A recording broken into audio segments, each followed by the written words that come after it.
Well, all I gotta say is, Sherry, you're a tough act to follow. Excellent presentation.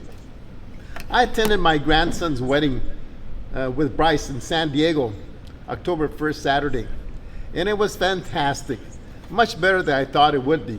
My daughter coordinated the whole thing, and that was a challenge in itself, and she did a fantastic job. My youngest grandson drove me down there. It was a long drive. And when I had a couple of objectives: to be cordial to my exes in my family, to be aggressive in meeting people, which I need help with. I one day hope to be half as good as Elizabeth Martin. Elizabeth is not only a fantastic member, a fantastic speaker with high accreditation, but she's always greeting people. I wish I could be that way, and I try to take steps to be that way at this particular meeting. So I walk into the hall, which is 15th floor of the 15th-story building, which overlooks the San Diego Padre baseball field. And across the room, I see half a dozen or so ladies with beautiful gray tight dresses. These are the bridesmaids. I walk up to them and I introduce myself as Andrew's grandfather. They greet me. I step back a few steps. I look them up and down. I say, all of you ladies are gorgeous. All of you ladies are beautiful. And they laugh and they thank me. Off to a good start. And then I see Joe, which is my ex-wife's husband. Joe and I, over a period of time, have gotten to respect each other. And I gave an enthusiastic handshake, and all of a sudden, there's my ex-wife, which I don't look forward to seeing or meeting. And most of the time, she comes up to me, hugs me, says a few nice words, and gives me a kiss on the cheek. I tolerate it. I try to be a good sport. Then gradually I move away. And then I go out and I seek out Bryce's dad, who's part of her dad and her 15-year-old son. Introduce myself, and I talk to the 15-year-old brother of Bryce. He's in an awkward position because most of the people are 30 years old, plus or minus a couple of years. And then the grandparents, or the parents, 60 years old or so. And then the grandparents like myself, a few of us. So he's the only teenager there. So I take him aside and I talk to him, ask him about his high school, his classes, his sports, make him feel welcome. And then I seek out David Paris and Nick Echeverry, two teammates of my grandson in 2009 when he was on a Servite football team, which turned out to be the state football championship team. Nick Echeverry kicked the winning field goal with seconds to go. David Paris was a nose tackle that could not be moved. He was 5'7", 220 pounds. That's a midget. In high school football, where they come in at 600 pounds, 200 pounds, some close to 300 pounds. But he was a fire plug there. He was amazing. So we caught up on their education, their careers, their families. It was a lot of fun. And then we sat down to eat.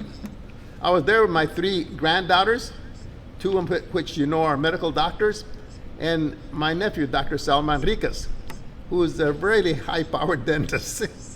Been ranked number 100 in the country, probably top 10, maybe number 1. He does research, a dentist, and he publishes. He's that good. Anyway, close-knit family.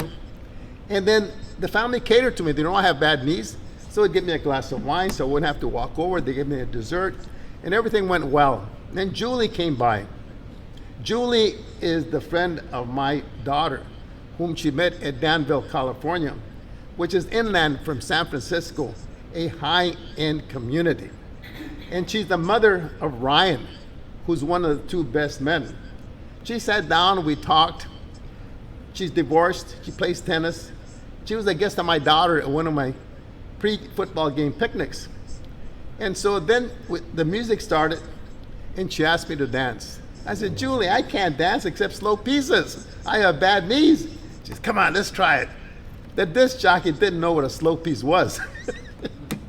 And I started dancing. I thought in 5 minutes I'd be sitting down, because normally I can't walk more than 50 yards without the knees hurting me. 5 minutes go by, 10 minutes go by, 15 minutes. I kept dancing. I couldn't believe it. The only thing I can think of is in dancing fast, I was going forward, backwards, sidewards, And that was physical therapy on my knee. And as a result, I didn't get tired and the knees didn't hurt. As a matter of fact, my son and my daughter, my nephews told me, Uncle, Dad, you were dancing all night. So I accomplished a lot of things. But in the end, I was out there aggressively meeting people. I interfaced well. I tolerated my ex-son-in-law and daughter-in-law and my ex-wife. And I came away with a thought I would never have for my ex-wife because she left the family. And at one point in time, she was the most beautiful lady in the room. She had four sisters total in the family. And at the beginning, she was an ugly duckling with a personality.